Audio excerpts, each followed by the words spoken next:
Sir, ನೂತನ ಸಚಿವರಾಗಿ ಪ್ರಮಾಣ ವಚನ ಸ್ವೀಕಾರ ಮಾಡಿದ್ದೀರಾ, ಏನ್ ಹೇಳಕ್ ಇಷ್ಟಪಡ್ತೀವಿ ಸರ್? First reaction. ಇವತ್ತು ಹೊಸ ಸಂಪುಟ ಅಸ್ತಿತ್ವಕ್ಕೆ ಬಂದಿದೆ. ಶಿವಕುಮಾರ್ ಮುಖ್ಯಮಂತ್ರಿಯಾಗಿ, ಈಗ ಡಾಕ್ಟರ್ ಪರಮೇಶ್ವರ್ ಅವರು ಉಪಮುಖ್ಯಮಂತ್ರಿಯಾಗಿ, ಇನ್ನೂ 12 ಜನ ಮಂತ್ರಿಗಳು. ಅದರಲ್ಲಿ ಯತೀಂದ್ರ ಅವರು ಒಬ್ಬರು ಬಿಟ್ಟರೆ ಉಳಿದಿರ್ತಕ್ಕಂಥವರೆಲ್ಲ ಹಿಂದಿನ ಕ್ಯಾಬಿನೆಟ್ನಲ್ಲಿ ಇದ್ದಂಥವ್ರೆ. ಇನ್ನು 20 ಜನಕ್ಕೆ ಅವಕಾಶ ಇದೆ. ಆ ಸಂದರ್ಭದಲ್ಲಿ ಯುವಕರಿಗೆ ಮತ್ತು ಈಗ ಪಕ್ಷದಲ್ಲಿ ಇರ್ತಕ್ಕಂಥ ಹಿರಿಯರಿಗೆ 4-5 ಬಾರಿ ಗೆದ್ದಂಥವ್ರಿದ್ದಾರೆ, ಅವರಿಗೆಲ್ಲ ಅವಕಾಶ ಹೈಕಮಾಂಡ್ ಮಾಡಿಕೊಡ್ತಾರೆ ಅಂತ ಭಾವಿಸಿದ್ದೀನಿ. ಖಾತೆ ಬಗ್ಗೆ ಇನ್ನೂ ಗೊತ್ತಿಲ್ಲ.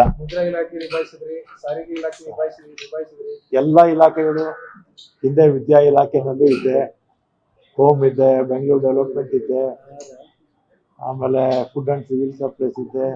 ಅದಕ್ಕೂ ಮುಂಚೆ ಸ್ಟೇಟ್ ಮಿನಿಸ್ಟರ್ ಆಗಿದೆ. ಇಂಡಸ್ಟ್ರೀಸು ಮತ್ತು APMC, ಹಣಕಾಸು ರಾಜ್ಯ ಸಚಿವನು ಎಲ್ಲ ಆಗಿದೆ, ಮುಜರಾಯಿ ಆಗಿದೆ, ಟ್ರಾನ್ಸ್ಪೋರ್ಟು ಆಗಿದೆ.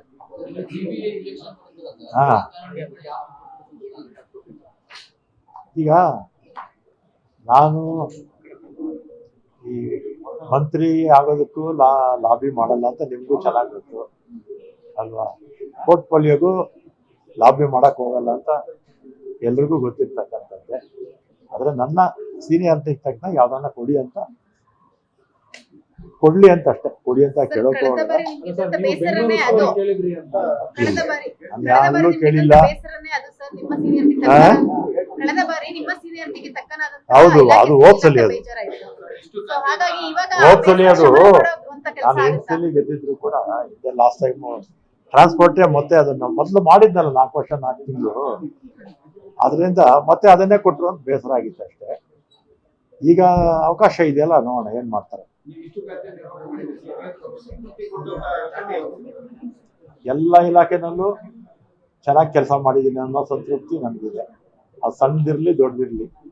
93ರಲ್ಲಿ ನಾನು ಮಂತ್ರಿ ಆಗಿದ್ದು ಮೊದಲನೇ ಸಲ, ವೀರಪ್ಪ ಮೊಯ್ಲಿ ಅವರ ಮಂತ್ರಿಮಂಡಲದಲ್ಲಿ, ಆಮೇಲೆ SM ಕೃಷ್ಣ ಅವರ ಮಂತ್ರಿಮಂಡಲದಲ್ಲಿ, ಧರ್ಮಸಿಂಗ್ ಅವರ ಮಂತ್ರಿಮಂಡಲ, ಸಿದ್ದರಾಮಯ್ಯ ಅವ್ರದ್ದು 2 ಸಲ. ಯಾವ ಇಲಾಖೆ ಕೊಟ್ಟಿದ್ರೋ ಆ ಎಲ್ಲ ಇಲಾಖೆನಲ್ಲೂ ಕೂಡ ನನಗೆ ಸಮಾಧಾನ ಆಗೋ ರೀತಿ ಕೆಲಸ ಮಾಡಿ.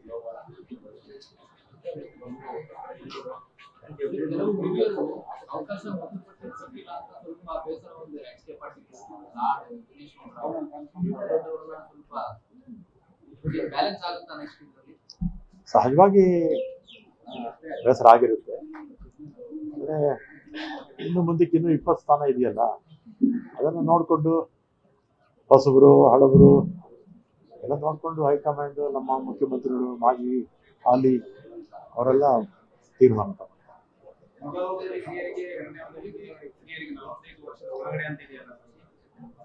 ಯಾವುದಕ್ಕೆ